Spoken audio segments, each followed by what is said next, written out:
right, so we left off that last video. I apologize for running out of time, but we ended up with QT equaling 11.77, so I'm just going to go label that over here. And now we can use Pythagorean theorem and actually figure out what our RT is. Okay, so Pythagorean theorem, remember when you're doing, you're trying to find a side, you do the hypotenuse minus the other leg. And so we're going to do the square root of 121 squared minus 11.77 squared. I left this in square root form earlier because, again, remember, they just kind of cancel out. And so that's the nice thing about it. Okay, that is the really nice thing about it. So when I get done, if I do 121, I'm sorry, it's 171. Why do I keep saying 21? Probably because I labeled it with a 21. So it's 171, not 121. But when I get done doing that, I should end up getting a 32.49. And when you square root 32.49, you end up with 5.7. Okay, so the length of RT we finally got is 5.7. Okay? All right, let's go take a look at number 6. Okay, so number 6, we're trying to find AD, so we need this part. Okay, and so remember, to get that part, the geometric mean, we're going to use DC or CD, whatever you want to call it, but we don't have CD yet. Okay, so we're going to do a little bit of Pythagorean theorem, 10 squared minus 4 squared, and get this number. And then we can use this to find out those other two sides. Okay, so that's how number 6 works. Number 7, we take a look at number 7. We are trying to find LM, and so let's go make that squiggle line. And so I know, because that's a hypotenuse, right, of this little triangle, I'm going to need to do some Pythagorean theorem. It's also the leg of the big triangle, so I have a hypotenuse. I'm going to have to do Pythagorean theorem to get there. What I can do, though, is I can, so either way you look at it, the little triangle, the big triangle, we're going to have to do Pythagorean theorem at some point. I can figure out, though, if this whole side is 45, and this is 36, this little piece right here is going to be 9. And so I can do that geometric mean thing, use MP, right? Figure out what MP is, and use the 9 and 36. That will give me this side, and then I can do Pythagorean theorem over there, okay? Let's go ahead and go do that. Let's do this problem, okay? So let's go find MP. So remember, geometric mean, so this MP where my finger is, we're going to do 9 over MP, so it works every time the same way, okay? And then MP over 36, okay? We're going to do a little bit of cross multiplying, so we're going to get MP squared equals 324, and when I type into the calculator, the square root of 324 is a nice pretty number. It's an 18. Oh, thank goodness. So I know that this is 18. And now I just have to do Pythagorean theorem, right? And figure out what LM is. So let's go finish up.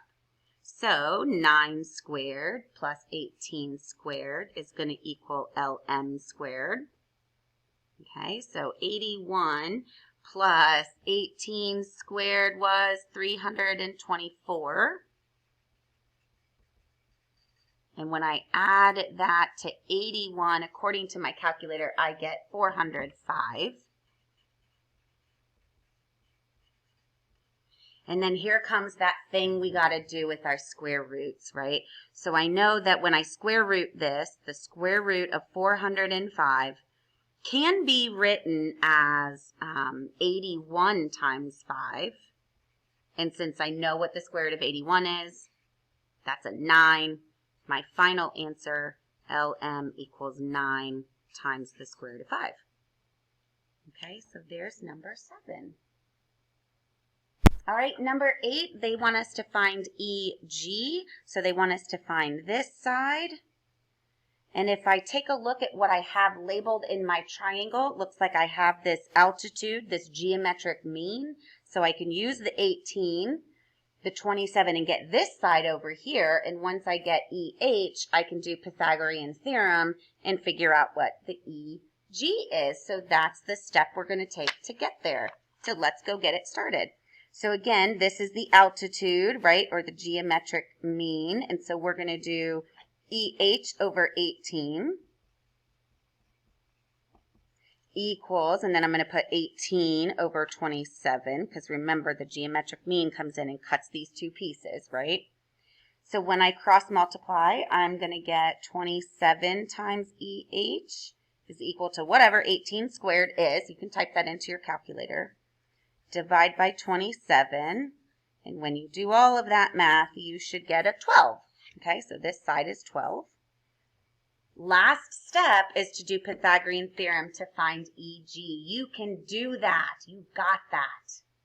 Number 9 is pretty tricky. Number 9 is really similar to number 5. If you watch the first video, it's pretty tricky to do. I do want to give you a couple of hints.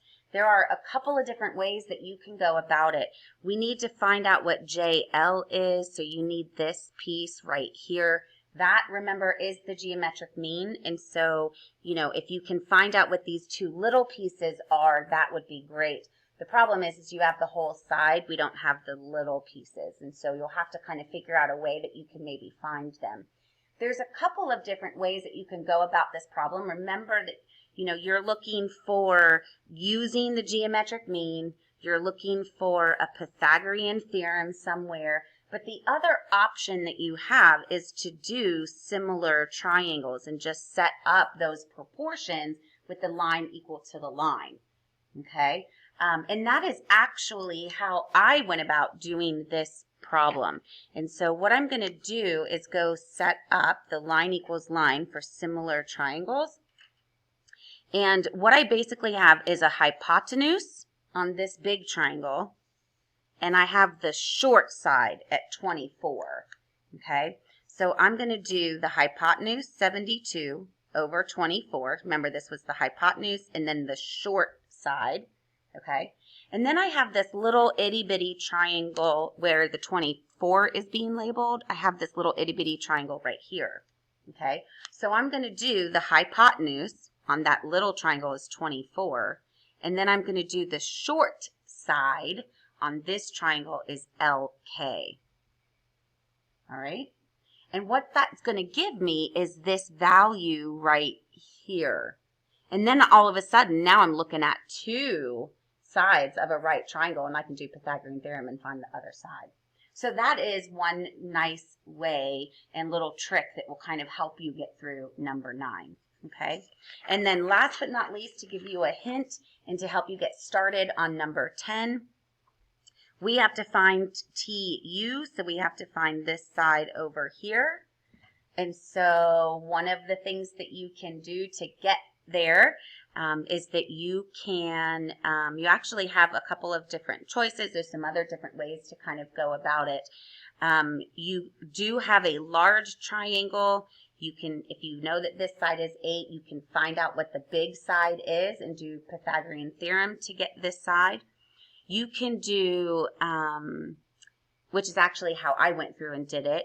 The other option that you have is to go ahead and do the little side, do Pythagorean theorem and figure out what WU is or UW is, which can then the geometric mean can give you this piece, and then you can find that piece. So this is almost like a 3-stepper. So it is a little bit confusing as well, but let's go ahead and kind of work our way through and see what we can come up with. Okay, so let's go start with this little triangle, do some Pythagorean theorem, and get out what UW is. So we're going to do 8 squared minus 3.2 squared.